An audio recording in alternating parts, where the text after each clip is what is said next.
struggling with the Mirage right now. Very hard to see even at 50 yards.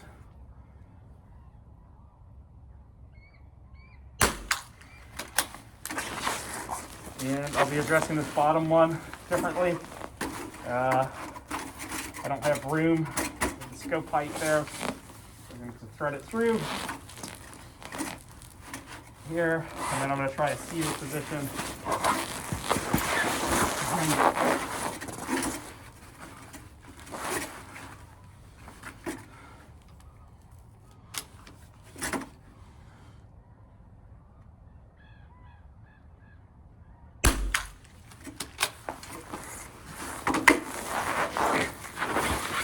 And lastly, prone.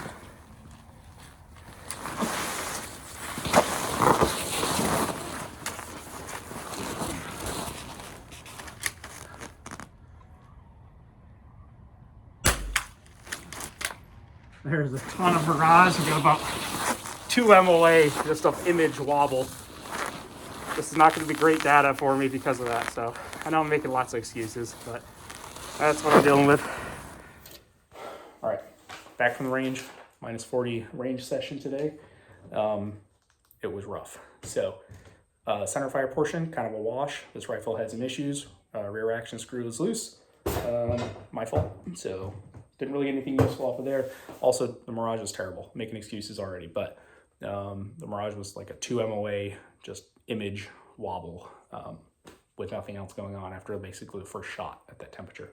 I also just struggled with the cold, just keep my hands from freezing up on me, and you know, don't want tissue damage either. So positional isolation using the Kraft challenge positions or levels, if you will. These are my, shot this round robin still, changing positions, build and break, all that. These are my 3 standing shots as you're high kneeling. I ended up shooting this seated. I am terrible at shooting that level of obstacle, so I shot this seated for these 3 shots. This is all 50 yards, by the way. Brought it back in to 50 yards, partially because of the Mirage and partially just because I was using the 22 rimfire. And there's the 3 shots from prone. So I'll get these into shot fusion and show, mean point of impact for each of the 3 positions, groups, and then an aggregate group at the end.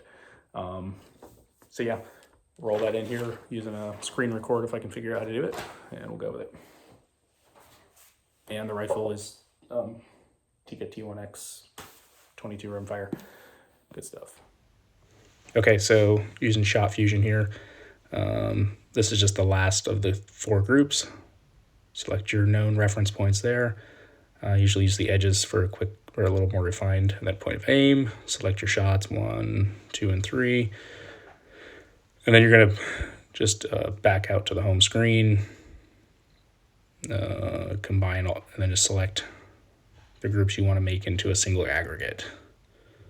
So yeah, you can see the mean radius and the group size for each of the individual groups, and then the combined 12-shot group, mean radius, all the data there. It's a super cool feature, super easy to use. Definitely a big fan of it. And it looks like I don't know if I mentioned it, but 2.5 MOA was my total group there.